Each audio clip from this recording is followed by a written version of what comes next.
Iya. Ada istri yang bahkan memotivasi, Ini rezeki Motivasi. kan ya, kalau punya istri kayak gini, menyuruh Sarah. ya suaminya untuk menikah lagi. Iya, Wah, ini sangat betul. jarang. Saya punya kawan seperti itu, Pak Ustaz. Ada ya. Sampai sekarang Subhanallah. nggak menikah-nikah. Oh, begitu.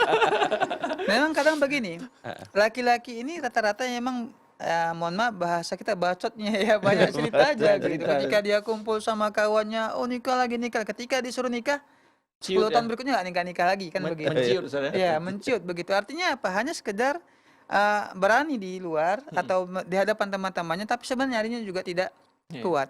Iya. Tapi kalau seandainya memang ada seperti ini, ya si wanita ya memerintahkan bahkan memotivasi suaminya untuk menikah lagi, ya ini tergantung hak suami kan begitu. Iya. Dia mau menikah lagi ataupun tidak itu hak dia. Iya. Kalau dia katakan saya tidak mau bertaadud menikah lagi karena saya waktu itu nggak adil, ya jangan pula dipaksa Iya, betul. dia menikah lagi. Ini juga menunjukkan bahwa begini, memang tabiat wanita itu ya tidak mau dimadu, memang begitu. Itu Iya. sifat cemburunya, itu hal yang biasa dan normal.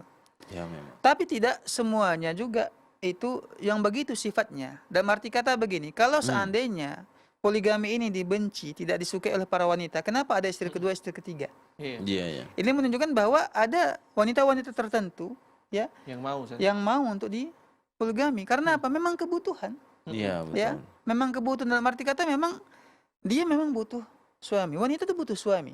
Oke. Ya. Dan sangat butuh kepada suami. Dan ini juga nanti kalau kita bahas ya tentang masalah hikmah berpoligami itu banyak sekali ya subhanallah. Ini menunjukkan bahwa agama kita syariatnya begitu sempurna dan melihat kemaslahatan umatnya, manusia.